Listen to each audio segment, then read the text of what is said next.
was instructed by Joy. Great. Yes, 12:03.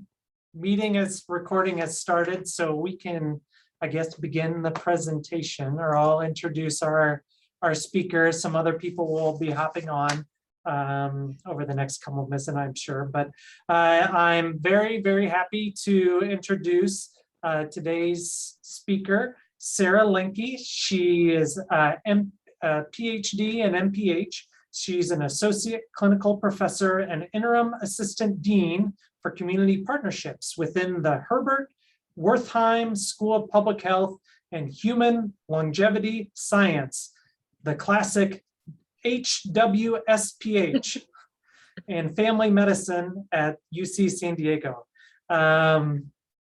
She teaches in the undergraduate program. She sees patients. She's a clinical psychologist. She's a licensed clinical psychologist within the behavioral health program at UC San Diego. And she does a lot of things within the new HWSPH. So maybe she'll tell us all about the new School of Public Health there as part of her talk. Her research primarily focuses on developing, implementing, and evaluating the effects of physical activity promotion and intervention programs. She currently is on a K08, which is designed to implement and evaluate exercise medicine program within UC San Diego. And she is the pride of Blue Springs South High School, the Jaguars, I think she said, the Fighting Jaguars. She is also an esteemed alumni of Truman State University in Kirksville, Missouri, which is how I got to know Dr. Linke some 20 years ago now, I guess, probably. So with that, Dr. Linke, take it away.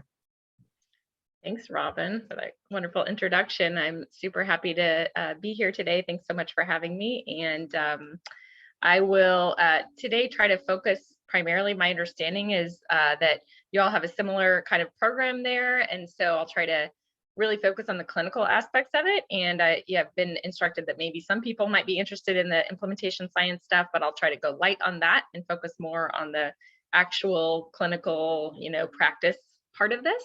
But feel free if you have questions to interrupt me or ask me later if you'd like more about the implementation science aspect of this. So, share my screen. All right. And let me get rid of this picture here so I don't have to look at myself. Okay, great. So yes, so as Robin said, I am part of the new School of Public Health and also family medicine. We used to be one department, the Department of Family Medicine and Public Health, where I worked with Jordan back when we were postdocs on the T32 together there. And actually, I knew Jordan from way back when in grad school as well. So good to be among some of my friends and peers today. And so this is an implementation and evaluation of the exercise medicine program that I'm sure many of you are aware of. Also because of that, because I know that a lot of background people already have in this area, I'm not going to really go through today on the background of why physical activity is important. I think we can all agree on that, and we've seen enough data to support that. So I'm not going to talk about that at all today. So I hope that's okay. The work that I'm talking about was I've been doing for the past 4 or 5 years. It was originally supported by a couple of internal pilot funding awards within UCSD, and then it's currently funded by AHRQ, where I have my Career Development Award. And just want to acknowledge all of my, or at least hopefully most of my collaborators. To start with, this program requires many people to have all hands on deck, from the research design aspect of it to the actual boots on the ground doing of it. Hopefully this gives you a flavor of the number of people involved. All right, so what is exercise medicine? Very brief overview of that, because I know that although everyone knows that term here, perhaps we have slightly different definitions of what it means. So I'm just going to go through what my use of EIM is, and then I'll move on really to spend the majority of the talk on what I'm doing with it. So we might have heard this before, that physicians are burned out. They have so many things to do. I'm sure that no physician would deny that talking about physical activity or promoting it in their practice is important. However, in studies that have been done for the past number of years, it shows that approximately a third of patients are reporting that their physicians are indeed talking to them about physical activity. So even though it seems like a no-brainer, something that we all agree should happen, it's not being routinely done. And so the goal of EIM really is to make it easy, to make it efficient, to kind of give physicians a quick and dirty way to assess and talk about exercise, prescribe it, and refer out for further help. So from my perspective, exercise medicine consists of the following components. Starts with the physical activity vital sign, which has two very quick and dirty self-report questions, which: how many days per week do you engage in moderate to strenuous exercise, and how many minutes do you do exercise at that level? Those two numbers are combined or multiplied together to come up with the total minutes per week. Sure, you all know that if it's less than 150 minutes per week, it's considered inadequate. If it's 150 minutes or more, it's considered adequate. Those numbers are entered into the patient's EMR by someone, whether it's the patient or MA or the physician. Someone gets those numbers into the patient's medical record. Hopefully, the physician then talks with the patient about exercise in that 15 minutes, 12 to 15 minutes that they have with the patient, which is not very much time at all. And then a prescription is given to a patient. Clearly these days, the physician is not actually writing out a prescription like this, but I like this photo to give the essence of it. But the patient is getting some sort of written handout or prescription to tell them how much exercise to do. And then hopefully the patient is referred over to someone who has more time to spend with them, to talk with them about how to actually get going with exercise, how to address barriers, set goals, whether this is a health behavior provider. In my study, I'll be talking about our health coaches that do this over the phone. Perhaps it's a referral to the community where they might see someone at, say, a YMCA who can help them set those goals, but someone else who has more time to spend with them to really talk through how that looks in their everyday lives. All right, so now let's get down to the implementation and evaluation of it in the UC San Diego health system. So if you'd like to kind of get an overview of what we're doing, we do have the kind of protocol paper that is published in Translational Behavioral Medicine, how we integrated it into primary care. I will warn you that it is already outdated because, as probably all of you who are involved in this in Kansas City at some level have experienced, it's constantly evolving and changing. And that's why this quality improvement methodology is so important, to be able to update our workflow, to keep the key components of EIM and not lose really the essence of it, but to be able to adapt it so that it fits within the current workflows that are always evolving in healthcare. So the specific aims of my Career Development Award are to conduct a pre-implementation evaluation and an adaptation of the protocol, materials, and the strategies to actually implement the program and use continuous quality improvement methods, like I was just mentioning, to refine it on a regular basis, and then to evaluate it from multiple perspectives, from patient, provider, stakeholders, and healthcare systems perspectives. That evaluation piece is ongoing. And so I'll present a little bit of that data today, but it is, we'll have kind of like the final evaluation. It's never really final, but more of the final data much later. So mainly the areas that I'll be presenting on are 1 and 2 and a little bit of 3. So like I said, I'll just touch on the implementation science component of it, but I won't go into too much detail about this. We're essentially combining 2 health services research approaches, which are the Prism and the learning evaluation model, which I'll show you in the next couple of slides. Using those together for an implementation and quality improvement standpoints to try to bring some sort of systematic scientific approach to this, although as we know, it's always changing. It's really hard to narrow down. So that's why I really like these approaches, they're adaptable, they're they can kind of move with the program and go with the flow a little bit, but being able to track those changes as we go along. So the Prism, if you haven't heard of it, is an implementation science model. There are many, many different models in implementation science. This is just one of them. It's a practical, robust implementation and sustainability model. What's unique about it is that it incorporates the REAIM model, the REAIM framework that you've probably heard of. It's probably the most common one.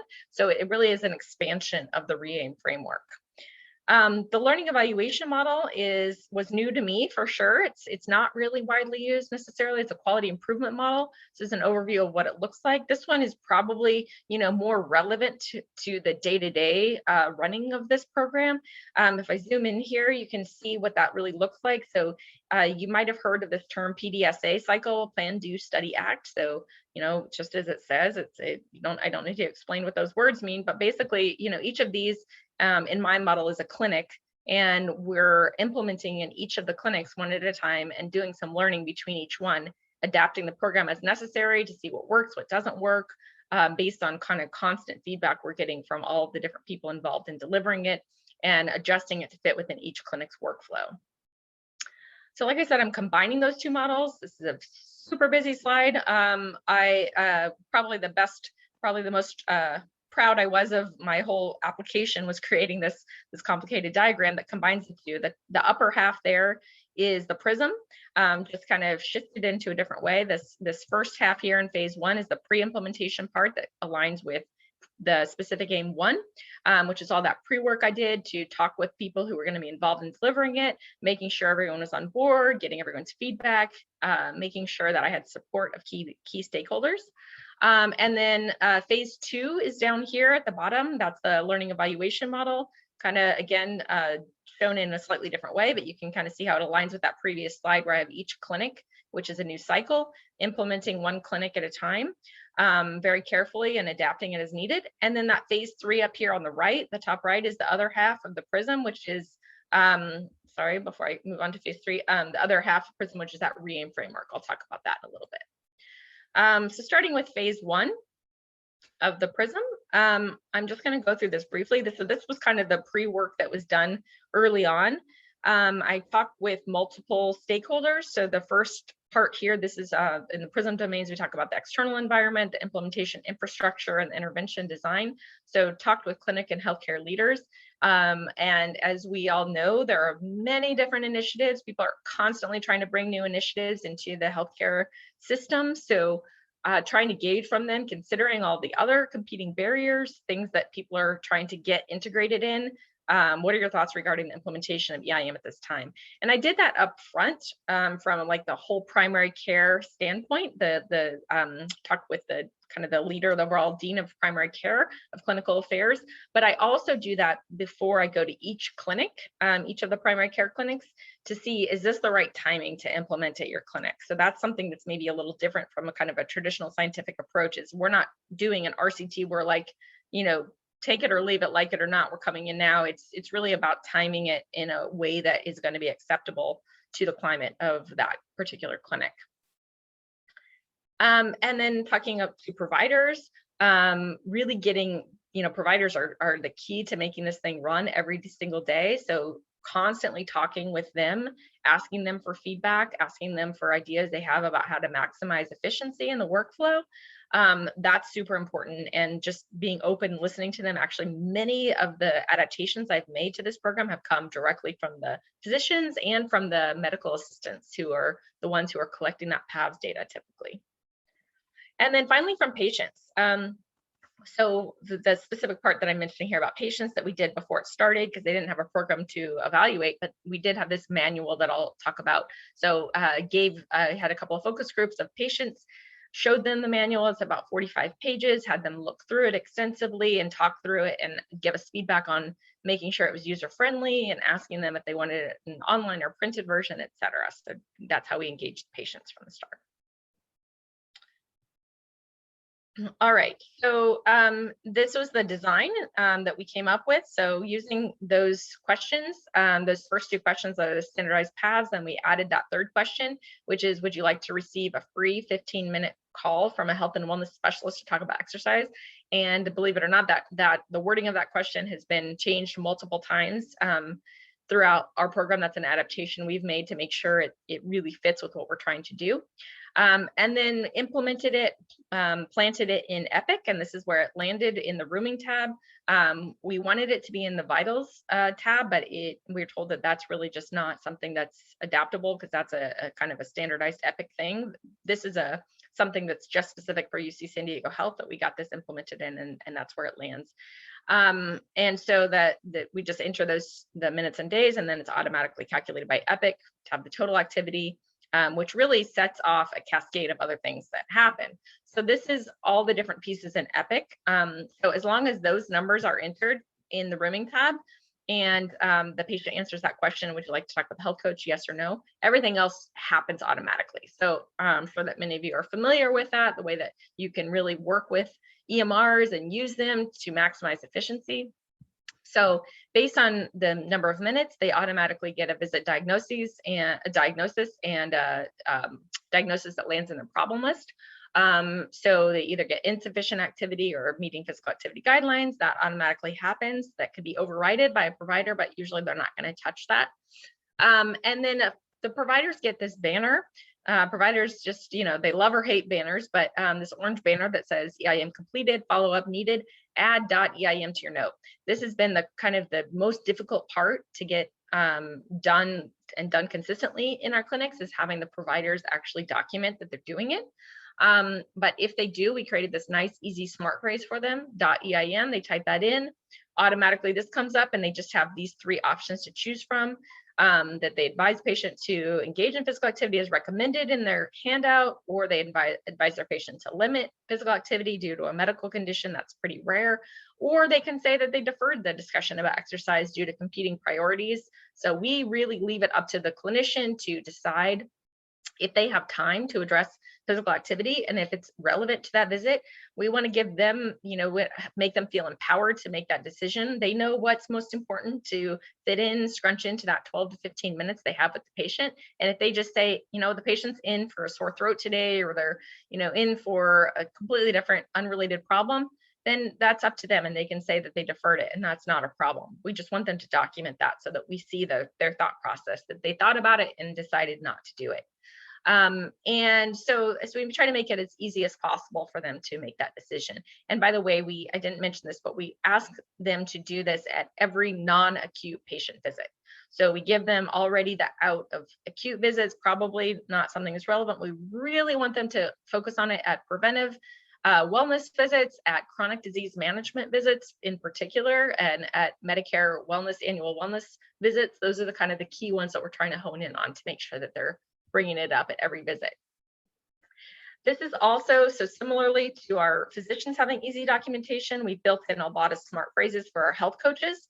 So when patients say that they want to talk with a health coach, actually that's an adaptation that we've gone through multiple times. That it used to be that a physician had to actually go, or their MA had to go and grab a health coach or a behavioral health provider. That was not happening at all. So we made it so it happens automatically. A physician doesn't even have to sign off on that referral. If a patient says yes to that question about a referral, automatically gets pushed to our health coach team, and they then reach out to the patient. And that part we're also adapting right now. We're modifying it so that the health coach doesn't even have to be the one to reach out, that we're going to have an automated MyChart message that goes out to every patient who says yes, saying you indicated you were interested in talking with a health coach. If you'd like to schedule this visit, you can do so in your MyChart. So then patients can actually even go and schedule that visit themselves. Doesn't require then the health coach to spend their time, chasing the patient down, calling them, sending them MyChart messages, scheduling them. That will all happen automatically. We're really trying to make everything as automated as possible to reduce, inefficiencies in the system. So then the documentation for the health coach is easy. They have smart phrases they use depending on the patient's current stage of change that they indicate during that visit that they have with them. And they document that and then add just a brief summary of the patient's goals. And then they send it off to the referring physician so that they're aware of where the patient is with that. And then they also offer the patient up to 2 health coaching phone calls for that referral. And those are free, offered paid for by my grant at this time. So that's something we're concurrently working on. I don't know if you're aware of this or if it's relevant to your system, but health coaching is in the process on a national level of testing out CPT codes to be reimbursable visits. And so we're going to really capitalize on that. The timing should happen in the next 2 to 3 years, which is the end of this grant. And therefore that'll become a revenue generating sustainable system that we can have that will continue to go even outside of external funding. So for right now, Sarah, who are the health coaches? So just, I've hired one health coach that is the one who is paid. And then we also, I'm able to capitalize on kind of a training system that there's a master's program that's actually at another university, local Point Loma Nazarene University, that they need to have hours for health coaching. And so I have a constant stream of those people coming in as trainees. So they're volunteering. So I kind of have a tiered system where I'm supervising. Then I have one paid person who's a national board certified, and then usually have 1 or 2 volunteers at any given time. So that's awesome. So essentially, this is all they do. Coach isn't someone who's already embedded in the system, but it sounds like maybe in the future that will be the case. Exactly. And we started out as having it embedded within our primary care behavioral health team, which is like our integrated behavioral health team, which is what I'm in. And we did that for a while, but we had such an overwhelming number of referrals that we weren't able to keep that up. The pros, that's I guess there's a good side of that, right? Yes, exactly. The good side is we have lots of business. Yes. Yes, exactly. So yeah, good question. Okay, good. So now I'm going to move on to phase 2, which is I've already really actually been talking about it as I've gone along. There's not really a clear delineation from phase 1 and phase 2 in some ways, but what I'll point out is, again, from the implementation science standpoint. So I've mentioned now, I've referred to a lot of adaptations that I've been making. So there are these handy dandy models and tools to use to track them so that you're not just making them and trying to remember what happened, but you can actually track them. They have these systems to actually indicate why you made the adaptation, who made it, what it's for, what the result is, and that's from a implementation strategy standpoint.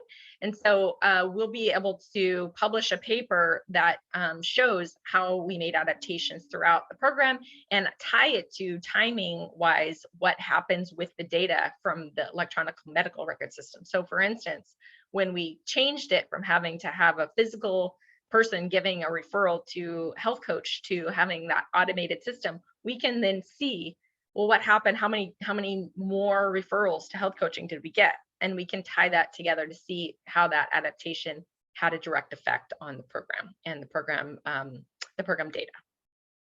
So that's what we're doing from the implementation science standpoint. And I've already, kind of referred to many of these. I just wanted to show you a brief list of them, the quality improvement adaptations we've made. So I haven't mentioned yet who records the paths and when. I'll talk about that and show you some data that very clearly shows how that matters in the next few slides. But here are some adaptations we've made. That smart phrase I told you about, that we changed the wording to make that fit with providers wanting to make it so accurate as accurate as possible to what they're saying. They, for instance, they didn't want to say in there that they're using motivational interviewing strategies, which we originally had written. They said that's not really realistic that they're doing that. So we took that out to make them more comfortable with using that smart phrase. The health coaching referral process I've mentioned, health coaching staffing I've mentioned. Also, I'm going to be talking about how we have translated this to Spanish and actually implemented in our student-run free health clinic recently and made a cultural adaptation to the program for that. That's been one of the most exciting things we've done so far, and we have amazing data so far. We started that in May, and then making some transitions due to the pandemic. So this is the what the patient gets whenever they are in their after visit summary. So this is kind of their prescription, and what happens is that it's pretty standardized. There are 3 different versions. Either patients are doing no activity, some but not meeting guidelines, or meeting guidelines, and so based on that, this looks a little bit different in their AVS. But in this prescription part is actually automatically updated based on what they're currently doing. So what it does is, so this one, as you see here, it says frequency 4 days a week, time 25 minutes.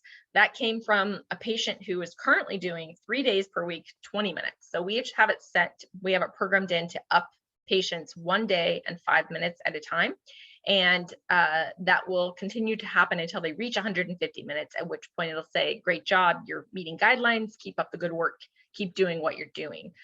So this tells them what the overall goal is for the overall recommendations, but then inches them up a little bit at a time. So that it's not like we're trying to tell them to go from 0 to 150, you know, in one visit. And then down here, we have a link to our online version of our comprehensive physical activity manual. I mentioned that before, it's about 45 pages. And that, again, is supposed to take a lot of the burden off of physicians so that they don't have to spend so much time talking about patients. They can rest assured that if they want to mention it, because it really matters, patients care. If their physician tells them to exercise, that part really matters. And we encourage them to have, you know, at least a 30-second conversation about it, but they can then say, hey, you can look at this manual, or you can talk to their health coach to get more information. They don't have to feel burdened by having a long conversation about it. During COVID, we updated our AVS a little bit to send them to the county website to make sure that they weren't going to try to do something that was not, you know, allowed at that time. But fortunately, those restrictions are over, so we took that part out. This is just the cover page of the physical activity manual. And then we also started sending them that link to the EIM exercise medicine, kind of the page that was created by the overall EIM program to do safe activity during COVID-19. All right, so phase 3, this is the evaluation. So, and like I said, some of the phases start to kind of overlap with each other a bit, but this is kind of looking at our ongoing evaluation from the REAIM framework standpoint. So if you're familiar with REAIM, you know that there's a component of adoption. And so that's really looking at to see what clinics are adopting, that are offered the program, are adopting it, and what does the adoption rate within the clinic also look like across providers. I won't have time to show you each provider broken down, and that wouldn't also be a good practice, but I get reports every month from Epic, the back end of Epic, showing me broken down by for each provider what their percentage of doing the PAVs and documenting with the .EIM smart phrase, and then their patients who are referred over to health coaching. I get those reports every month, so I'm able to see like who's doing this and who's not, and can use that information to try to troubleshoot with individual providers or use incentives to encourage people to do more of it. But this just shows you on a map in terms of the clinic where we are geographically. So we have clinics out in Scripps Ranch, in Sorrento Valley, in La Jolla, down in Hillcrest, and then also in our free health clinic there. So the demographic data, I haven't gotten my most updated data from this. I'm going to use a little bit old data. We have acquired a few thousand more patients by now, but this gives you a general sense of the demographics of our patients that we're talking about. This is in our faculty clinics, which are different from our free health clinic, which I'll talk about in a couple different slides up ahead. But at this time, we had a total of a little over 17,000 patients who had completed at least one PAVs over the course of time since we've been implemented. And so this gives you an idea of their age. And then I broke it down. I wanted to see if were there any differences in demographics in patients who had, you know, at least one PAV score versus more than one PAV score. So that means that they've been back, you know, to clinic for some other checkup and had been evaluated again. And then also those who had had at least one health coaching call, or one health coaching call and at least 2 PAV scores. So you can see across the board that, you know, fortunately, you know, there's slight variations as we might expect. We're seeing the patients, the age is going up a little bit as we have them coming back. You know, that makes sense people who are older tend to, go to the doctors a little bit more often. So that's expected, but it's not a huge difference, 50 to 55. There was no statistical differences across any of these, except for the number of PAV scores recorded, which we would expect. But the good news is that we're seeing, we're not seeing differences in terms of, genders who are wanting these referrals, which is great. And in terms of our race, it was really encouraging to see that in general, we are reaching a wide variety of race and ethnicity backgrounds in patients. And so that was encouraging that we're not, it's not a program that seems to only be appealing to, one particular race or ethnic group. So we will continue to monitor that and make adjustments as necessary. All right, so now I'm going to talk about implementation data, which is potentially the most interesting to this group. So this is broken down in terms of our faculty clinics. And so we have 4 different faculty clinics. So this is our one down more in Hillcrest, if are familiar with the San Diego area, more in the south area. This is in Sorrento Valley, Scripps Ranch, and Genesee, which is in La Jolla. So they've all been implemented at different times. So like I said, we're going clinic by clinic. So Lewis has been there for the longest. It's been there for 3 years now, which is crazy because it was our pilot clinic. We really started this program quite a while ago there at that clinic, and then implemented Sorrento Valley about a year later, and then Scripps Ranch and Genesee. So the first thing you might notice, in addition to the total eligible visits being different, just you can kind of get a feel for the patient volume that's coming through these clinics. So the highest volume clinics are Scripps Ranch and Genesee. They're much bigger clinics. So even though they haven't been there nearly as long, they're just higher total numbers of people. And these are all, when it says eligible visits, that means all non-acute visits for primary care during that time. A lot, more patients have been accumulated at Lewis because it's just been around a lot longer. And then Sorrento Valley is a much smaller clinic. But when we look at the PAVs completed percentage, that's where you see a huge difference. So you see that the Lewis clinic and Sorrento Valley clinic are much higher. So they're in the 50s as opposed to, closer to 30 at Scripps Ranch and Genesee.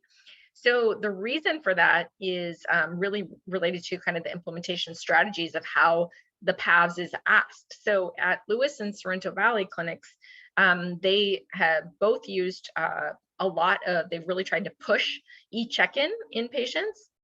So a lot of times patients are just doing the EIM questionnaire, the PAVS questionnaire, before they even come into clinic. So that automatically gets entered into their chart, and it's recorded, and that's the easiest way. It requires no work on behalf of the medical assistant other than they just have to say accept. They have to click a button that accepts that data.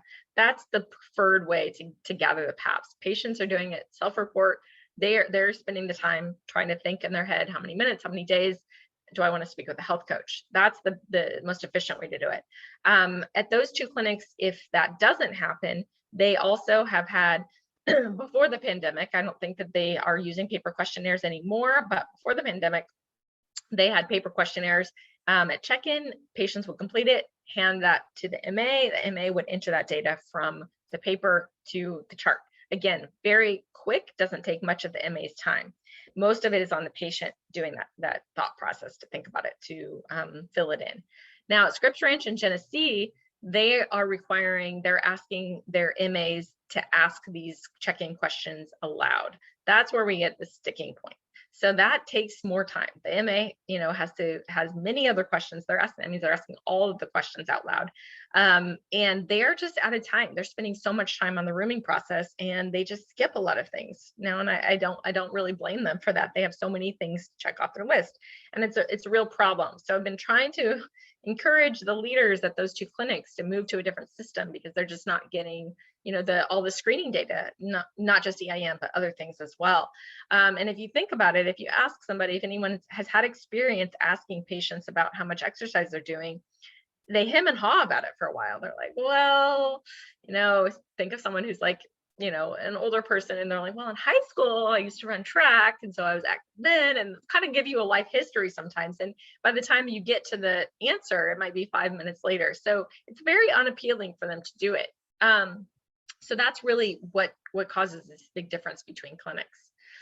And then we look next at the .eim documentation. So that's when the providers are typing .eim, the smart phrase, using the smart phrase. So we see the highest compliance at Lewis. It's been around the longest there. There are a few providers at Lewis who have really latched onto this program. They love it.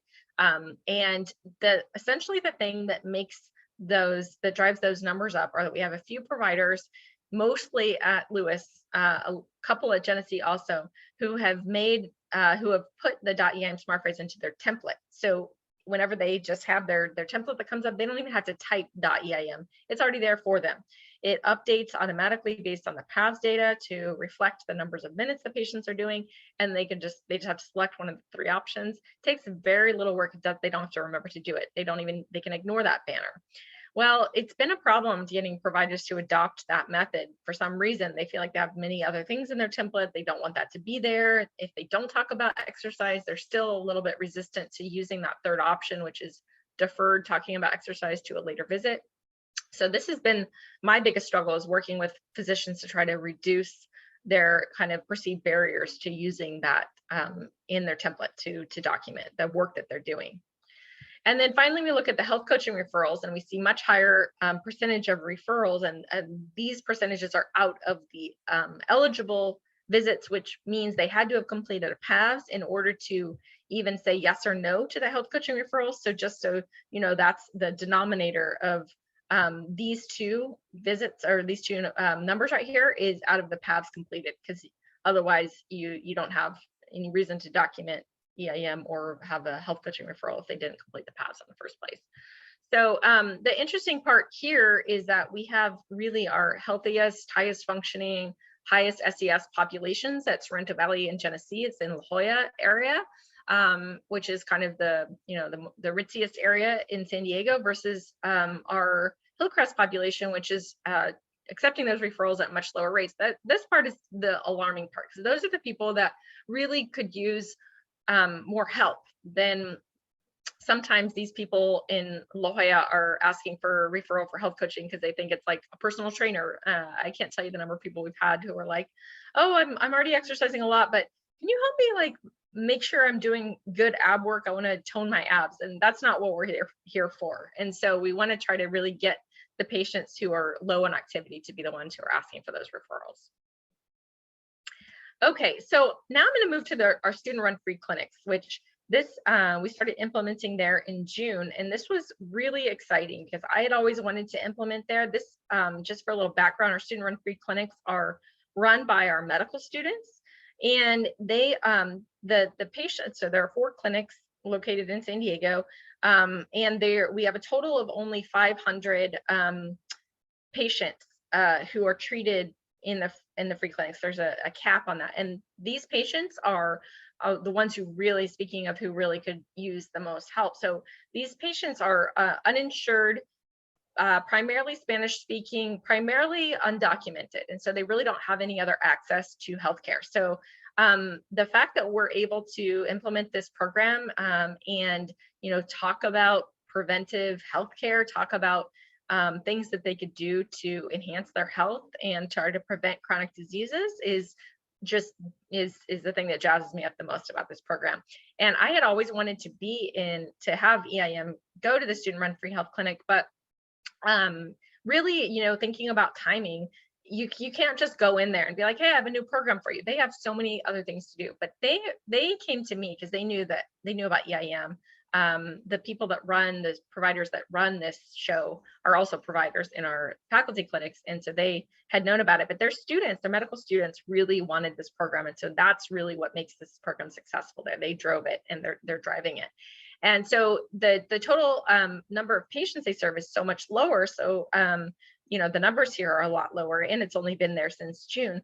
But the really cool part is that they're doing it so well. And so I'm presenting to our family medicine providers this coming Wednesday. I'm going to have this data in hand use it as a little bit of a weapon to say, hey, the medical students are doing a much better job than you all are at collecting PAVS data and documenting EIM.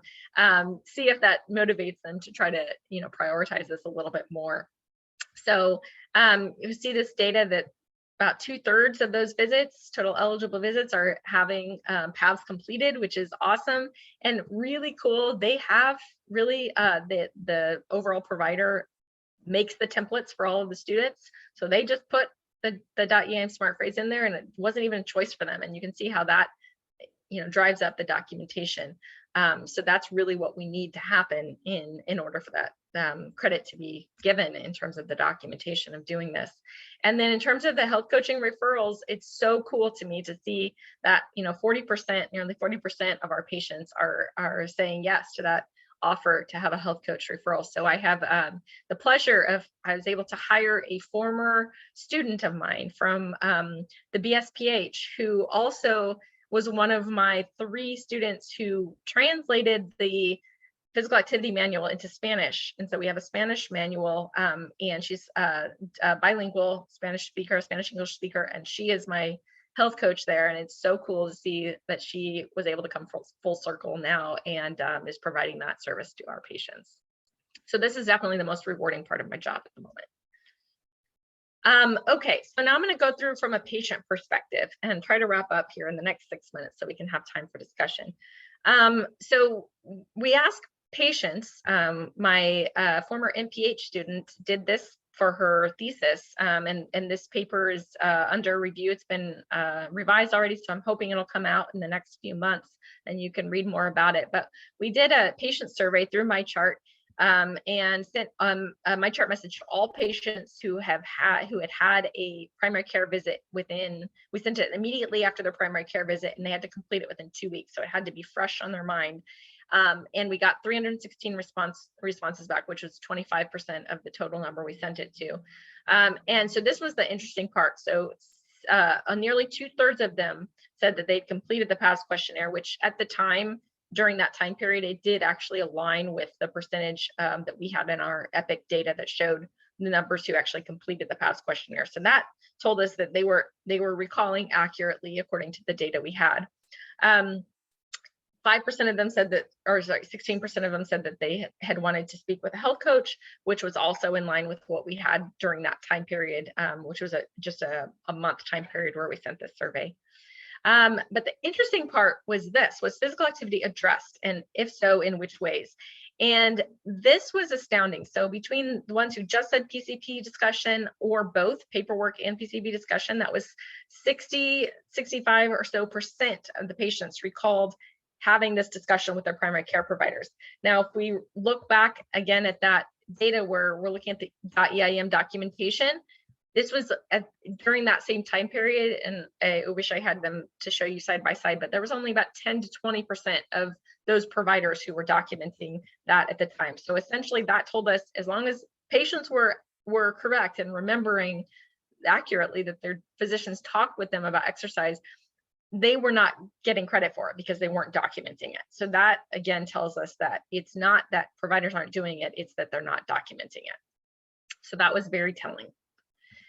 And then when we just finished this, so we already had patient perspective taken from the free clinic patients because they do an annual survey with all free health clinic patients.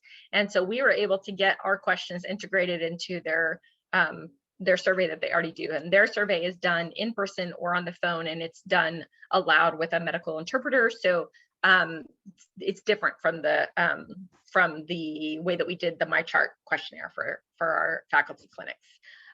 So we got responses back from 103 patients, and overall the data looked, really good. And it aligned again with the data that we have from the EMR. 86% of them said that they were asked about exercise. 74% of them recalled being offered an appointment with a health coach about exercise. 70% of them, of those that were asked, recalled accepting this offer. So again, we have to go back to what is the denominator, and if we look at the denominator of those who, look at it by the denominator of those who were asked about the paths, it again aligns with our data. And then 35% of them remembered receiving the manual. This was something that we already had our eye on, and now we have our eye on even more, that sometimes these manuals are not being given because we only are relying on the physical copy there. And at this time, over the summer, all of the visits were telehealth. And so they actually do deliveries. Somebody drives over and drops off their medications, any information, their after visit summary, and the manual if they remember to do it. And they also give them food as part of their after visit. And so that's something that we need to keep our eye on and make sure that they're getting that information. And then we asked them how helpful was the physical activity support you received. And most of them said very helpful or helpful. And some of them were unsure, I think because they hadn't necessarily been talked to about exercise. So that was encouraging. It's very early evaluation data from a patient perspective. All right, so results to date suggest that EIM can be successfully adapted and integrated into primary care clinics within our health system, including both our faculty clinics and our free clinic. We've seen a huge benefit of automatic processes that fit within existing workflows. And then looking at the re-aim outcomes, reach and adoption have been high. Implementation of components has been variable because of the lack of documenting using our smart phrase. All the other implementation components have looked pretty good so far. And effectiveness and maintenance are to be determined in the next couple of years when we can really look at that data to see how it changes from a patient perspective. And if you haven't already gathered this, but the main goal of my project is actually on the implementation component. So changing providers' behaviors, changing the system, changing the workflow, changing the health system to make EIM work within it. Secondary outcomes are actually looking at changes in physical activity data from patients, and then in turn, how that might affect some of their health outcomes, such as blood pressure, blood glucose, weight, etc. Those are secondary outcomes. Limitations and future directions. So we all know San Diego is a unique place. We've already kind of talked about the weather and the jaded view we have here of what bad weather is. We do kind of have a culture of healthy lifestyle here, and that's probably a little different, from the Midwest as well. We're housed within an academic medical center, and we already have partnerships in our primary care with other entities that do promote physical activity, such as sports med, public health, etc. And what we don't know is what was happening before EIM. So we can't say we don't have, because we weren't collecting PAVS data before we started focusing on it. So we don't have, and we didn't have a way to document whether physicians were talking about this already. So we don't know for sure if, EIM specifically is the reason for paying more attention to exercise, or if it's just a way to really document what was already happening in the first place. So that's a major limitation of this study.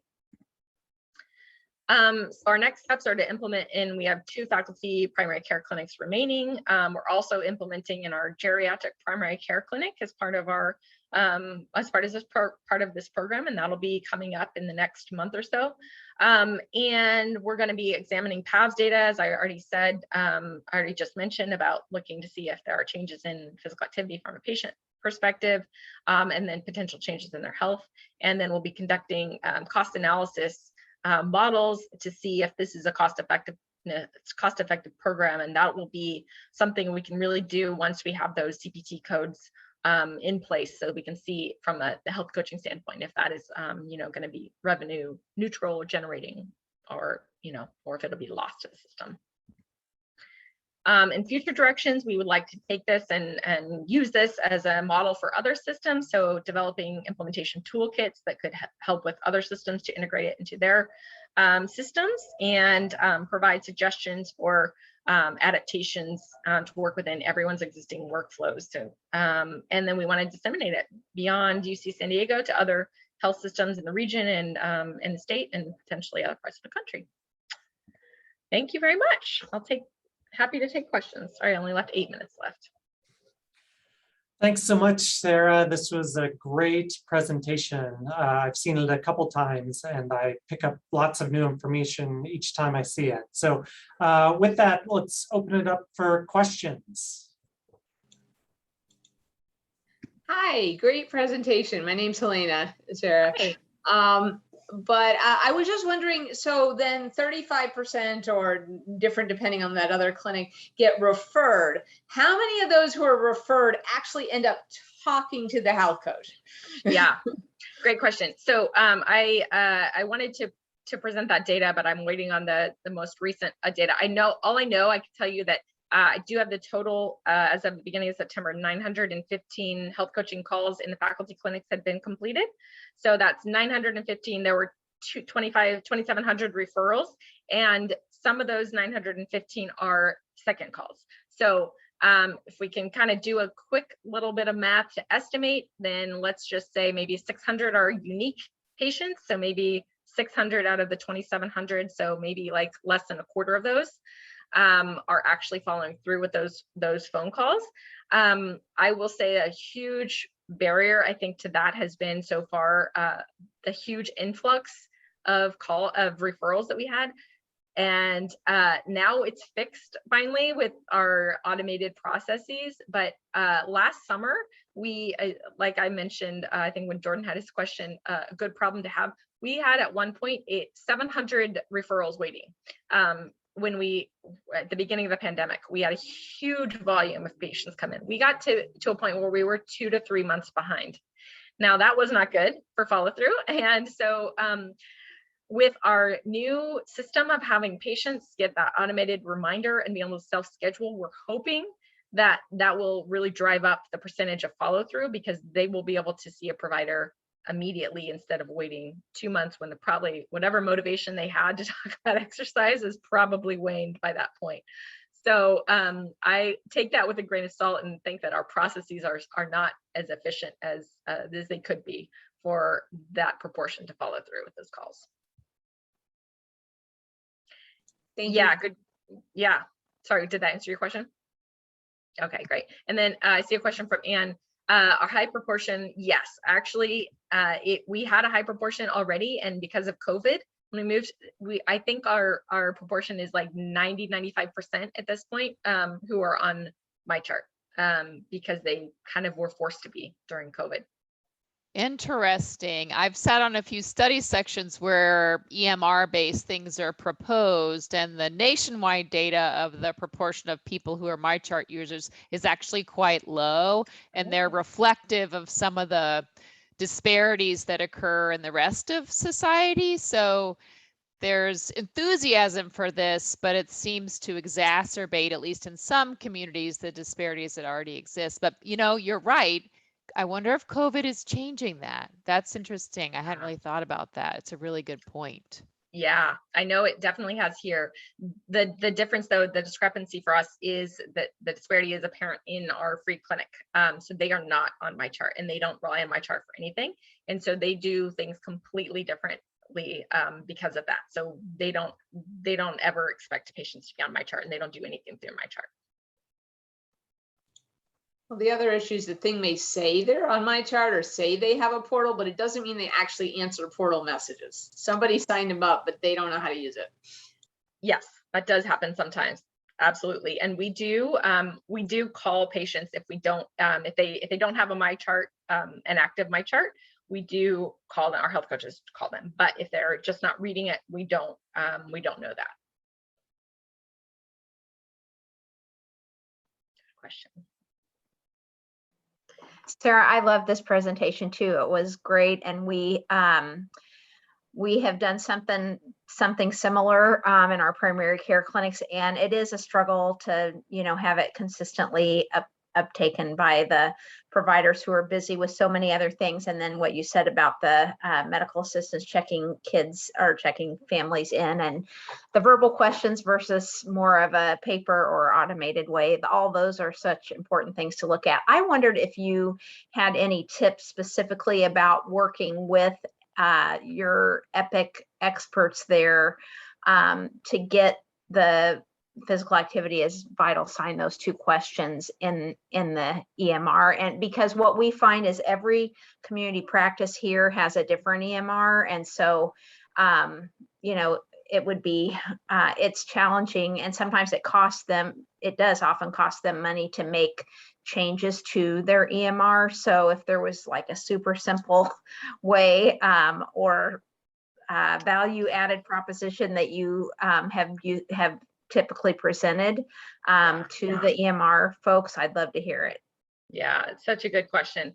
And it's funny, if I'd given this talk a couple years ago, that would have been probably the number one thing I would have been talking about, because it was like the hardest hurdle to get through is that initial step. So I think that the main takeaways I have from that are having a high level person who champions the program. So for me, this person is Rusty Kallenberg, who is our family medicine division chief, and really just a booming voice, a booming person, and was just committed to this happening.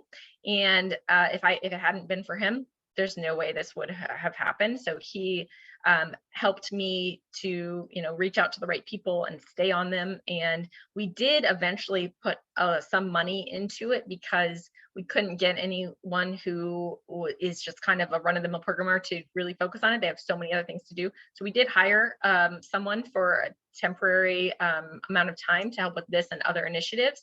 And she was just instrumental in building this thing and making sure it works. And now it's good enough, and I have made friends with enough people in our programming team that I know who to ping when we need things changed, which is not infrequent. And so it is about building those relationships. And now I think that they are generally happy to do this for me, but it is a huge hurdle to overcome, and it might need to be some money put into it. I will say though, I don't know if some of your systems have Epic, but actually the PAVS questionnaire is already in Epic, the standard Epic. No one knew that. So that was kind of interesting, but it is there. So if you can just kind of shift it around instead of trying to create something entirely new. And I don't know if it's in every EMR system, but that was interesting to me. No one knew it was there, but it was there.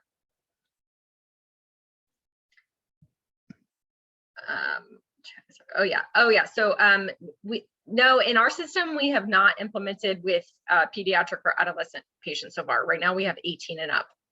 I have had interest. People have expressed interest in that.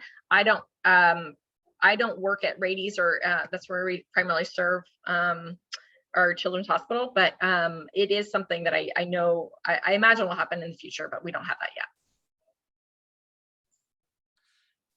All right, so we're at an hour, so I guess feel free to leave if you want. If you have a couple other questions, I guess, Sarah, are you free to hang around for a few more minutes? Sure.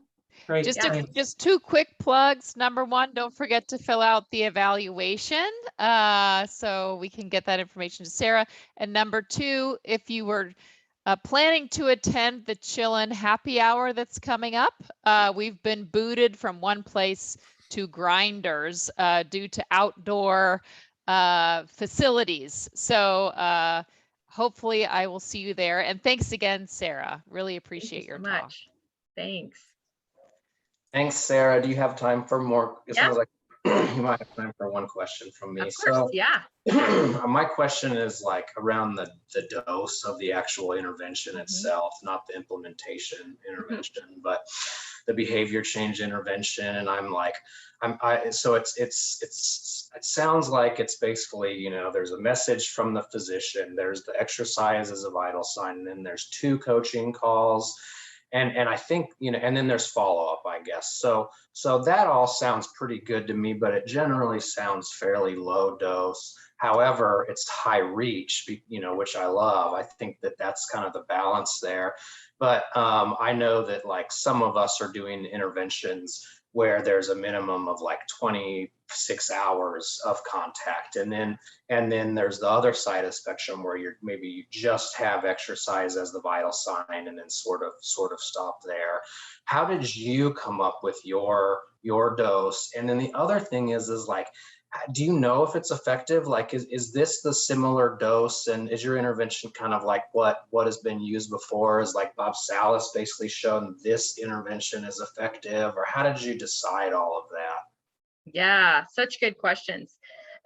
So as you know, because you know me and my background, I kind of came from the world of doing the higher dose interventions, the full comprehensive 12-week, multi-component and multiple hour interventions. This was definitely a change for me, a shift for me. I personally felt that it was right for me to move more toward a population health kind of approach. And so I specifically wanted a low touch, high reach approach because I was getting a little tired of having, you know, only a smaller number of people, just personal preference. I mean, obviously those work better, but you're already having a different kind of population that's choosing to be a part of that program. So I wanted to have something that could reach a wider variety of patients. That's why I chose that. And wanted everyone to have, you know, have some sort of, you know, everyone goes to primary, well, not everyone, most people go to primary care. So I wanted to have that as a way to reach many, many people. In terms of the actual effectiveness, this is an open question. And I think that EIM is hoping that my program will be able to help answer that. I don't think anybody actually has very good data on what kind of effectiveness this works. And this is a you know, question that is clearly missing from my presentation and something that I'm hoping I will be able to have. I did have some preliminary data. I took it out for today because it makes me, as somebody who's like more trained in RCTs, like a little bit nervous about, like, because it's not, there's no control group, and you know, it's just kind of like almost like a natural experiment. But I did look at this data about a year ago for the first time, just to see like what is PAVS doing on a whole. And it's also a little tricky to look at because right now I've been trying to do the least amount of change in terms of like what naturally happens in the clinic. So therefore, some people who have 2 or more PAVS have them a week apart. Some of them have it a year apart. Some of them have 6 months apart. So when I got this huge data set of PAVS, you know, thousands and thousands of PAVS, I was questioning like, what kind of timing do I want to look at for the first and follow up? And so that's why, you know, I'm telling you this with all the caveats. So the data that I have showed that from, you know, baseline to whatever the second, you know, PAVS is, which could be a whole variety of time points. For just overall patients, it was the change was only about a minute up versus those who had at least one health coaching phone call. Sorry, not 1 minute, it's 6 minutes. 6 minutes up, huge standard deviation, but it was a significant, you know, statistically significant change of going up by 6 minutes. The patients who had at least one health coaching visit went up by 20 minutes. It was also statistically significant. But again, very, you know, uncontrolled study. So what I've been toying with is whether to try to make it a little bit more rigorous, and in terms of, you know, it's still going to have some bias because, as we talked about, not everyone looks at or answers MyChart. But if we send them a MyChart EIM PAVS questionnaire a week or 2 weeks after their visit to see, or a month, really choosing whatever time point we think is meaningful, to see if we can try to get kind of narrow down when they're answering that question, because that's a big thing that's open. If we don't do anything additionally, then patients are going to be across the board when they come back in for another visit and get another PAVS. So that's my very caveated answer. And I am hesitant to tell new researchers about it because it makes people cringe. It makes me cringe to think about, like, you don't want to draw any conclusions from that. But that is ultimately what people are interested in seeing, is what change do you see in the PAVS? And so it's a long answer. Yeah, thanks. That's interesting. I didn't realize there wasn't more effectiveness evidence on EIM, which I think EIM always tends to be lower dose than the traditional, much more involved approaches. But you know, that's too bad there's not more effectiveness evidence. I also wonder if you've encountered, does that come up as an implementation predictor or something? Like, do you have to sort of sell to the providers that this does work for them to make the referrals and implement it and stuff like that? I don't know if that's come up. But yeah, I think it has come up for sure. And I think many providers do have that question. And, you know, the good news is that probably providers, for the most part, who are not trained in research, are probably going to be more accepting of a non, you know, very standardized, very rigorous design answer. So maybe my data would go over well with them if I'm able to just tell them that without trying to give all the caveats.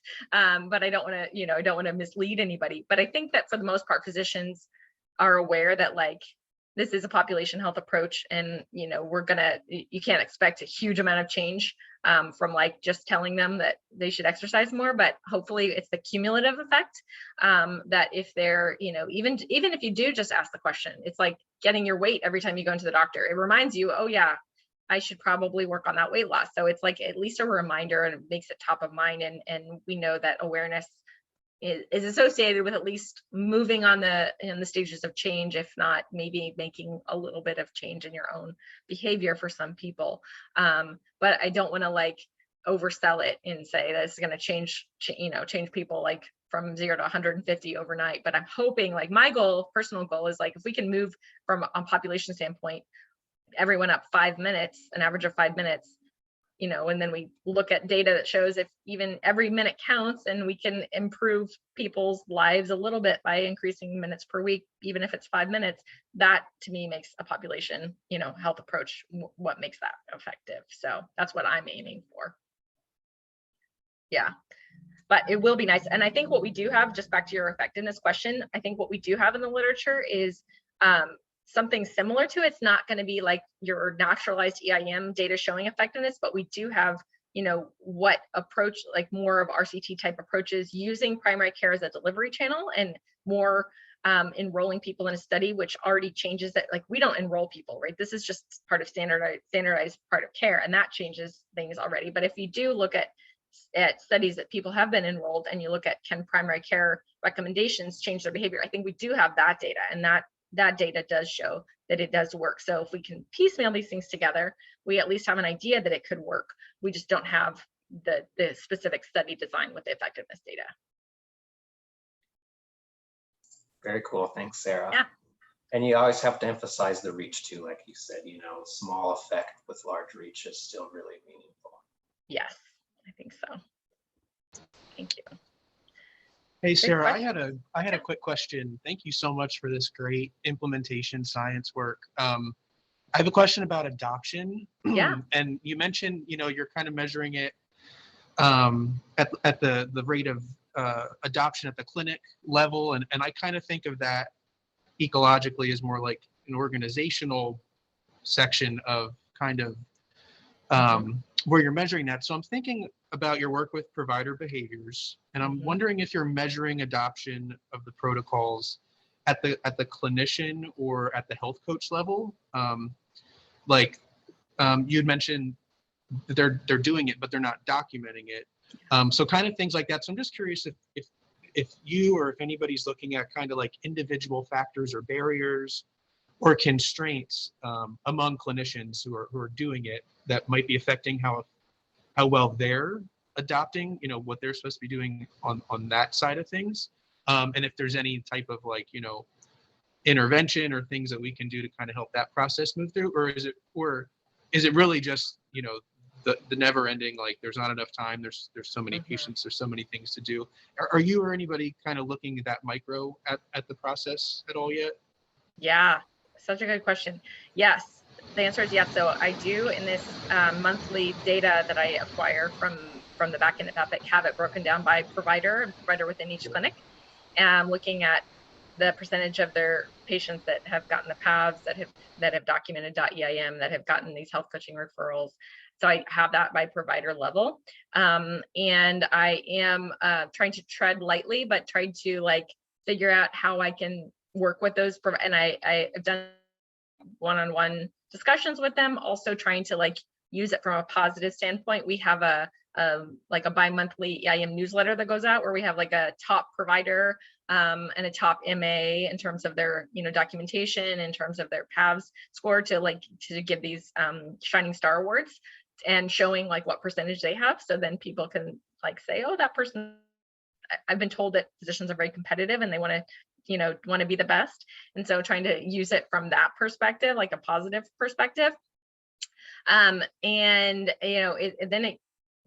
physicians have told me that I should just give them all the data every month and show publicly Well, I still don't feel comfortable with that, so I haven't been doing that because some providers are zero. They're not doing it at all.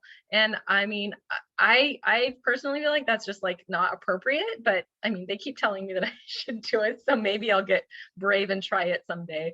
But I do have that information, and I do know that some people have really not wanted to use the .eam smart freeze. They have their own way that they like to document exercise in the chart. I still don't quite understand why they would choose to do that with making it so easy for them. So I just keep trying to revise the wording of it. After they've told me like they didn't want motivational interviewing in there. It used to say did not address physical activity at this visit. We changed it to deferred discussion, so that they wouldn't feel like they're not doing. They said they don't want to document something they didn't do. But if they deferred it, then that's felt okay to them. So we keep making these modifications to try to meet their needs, so that they will do it. The other piece of it is when I get it broken down by provider level, it doesn't break it down by MAs, MA level, and the MAs are the ones who are actually responsible for collecting the paths, and so it'll attribute it to the provider. And I do know there is a correlation, like some providers kind of like ride their MAs if they don't do it and have them do it. Most of them probably aren't going to do that, so it could be that their MAs don't do it and then they just move on and forget about it. The ones who really care are like telling their MAs to do it, but MAs and provider, the match doesn't always stay consistent depending on the days that MAs work, etc. So yes, we are looking at that, and I think it's super important because the full clinic doesn't always tell the full picture. I do have some clinics that have like some providers are at 0 and some providers are close to 100%, and so that's clearly a huge difference. So doing different strategies to try to address kind of that on a light touch kind of way without making anyone feel like I'm coming after them. I don't want to burn any bridges. Relationships are the most important, I've determined. Yeah, that balancing act was exactly kind of what I was hoping you would mention. So yes. Interesting. Thank you so much. I appreciate your answer. Thanks. Yeah, sure. But keep in mind that we are, as providers, they send us stuff with our names and comparing us to other people all the time. What are our RVUs? What are whatever? We get a little chart. They send us a little thing. They tell us, no, you're not up to the level you're supposed to be at. So the people who are telling you that you can do that are probably responding to the fact that we're used to it anyway. Honestly, you're not going to be the one offending us. Did So other that's so providers interesting. see that though, Helena, or do you just see your own data? Like, do you see every other provider's data? I've seen it both ways. At when I was at University of Iowa, I could see everybody else's data too. But sometimes we can see here. But I mean, if you want to go the soft touch halfway, you give it, here's you and here's the average for your division. You might see, or the average for your clinic, or something that's halfway. But in terms of seeing data that compares us to everybody else, with all the things they're tracking these days, and particularly with RVUs, we hear it all the time. It doesn't mean we necessarily like it. I'll give you that, but it's not going to be like shocking.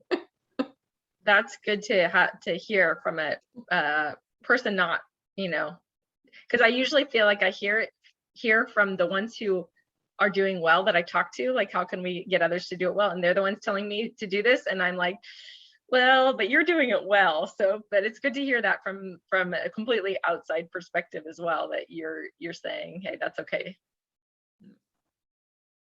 Yeah. All right. Well, Great. Sarah, you did overtime, so Yeah. thanks. I owe you a drink next time you're in town.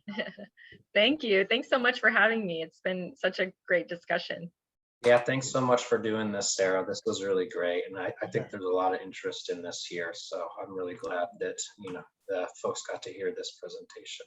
Yeah. And like, it's being recorded, and I know for a fact there's lots of people that couldn't make it that are going to watch the recording. So Awesome. Great. Thank you so much.